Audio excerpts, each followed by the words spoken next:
territorial autour du numérique. Tout à fait. Qui est plus ou moins la fonction que tu occupes. Exactement. Donc depuis septembre, je suis chargé de mission pour la culture numérique à la DDEC de Bayonne. Et donc j'ai en charge l'animation pédagogique des équipes du premier et du second degré en lien avec l'utilisation du numérique au service des apprentissages.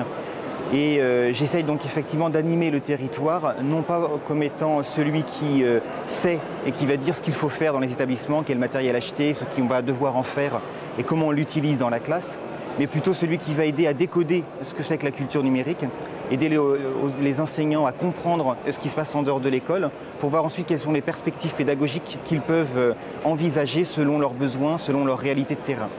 Et après, à la demande des enseignants, des équipes ou bien des chefs d'établissement, je rencontre les enseignants qui veulent traiter un sujet en particulier.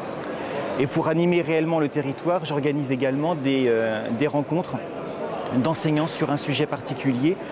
Par exemple, j'ai plusieurs groupes d'enseignants sur la classe inversée qui nous permettent de travailler dans différents endroits du territoire des Pyrénées-Atlantiques sur la question, avec le but ensuite de mettre en commun et de mutualiser les différentes pratiques.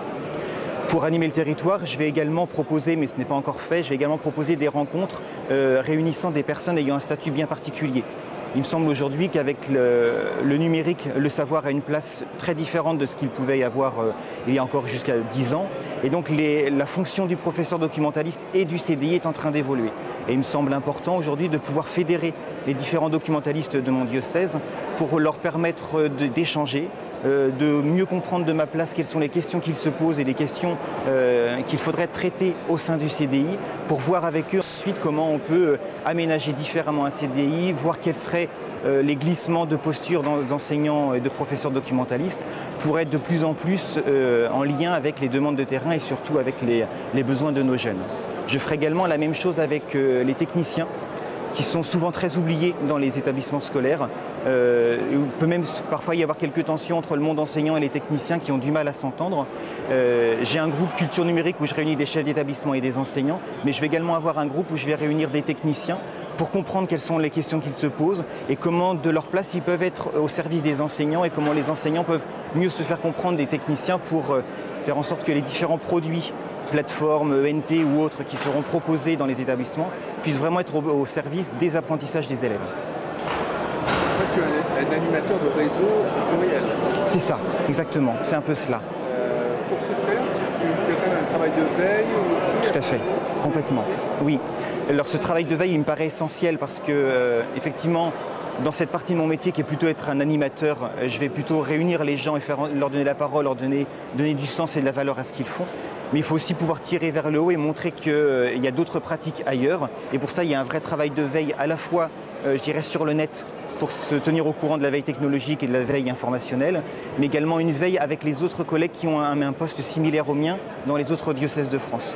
Ce qui fait qu'on se réunit régulièrement, mais on va aussi pouvoir échanger avec ses collègues coordinateurs TIS qui vont nous permettre à chacun d'être de plus en plus au fait de ce qui se passe sur la toile et au niveau des technologies éducatives. Au sein de ton diocèse, ça se fait dans tous les diocèses, il y a un animateur ou est-ce qu'il y a encore des manques sur le territoire? Alors non, il y a encore des diocèses qui n'ont pas d'animateur ou de coordinateur TIS. Moi j'ai la chance d'avoir un poste où mon directeur diocésain m'a donné comme responsabilité uniquement la question pédagogique. Donc je n'accompagne les enseignants que sur ce sujet. D'autres de mes collègues ont également la question technique à traiter.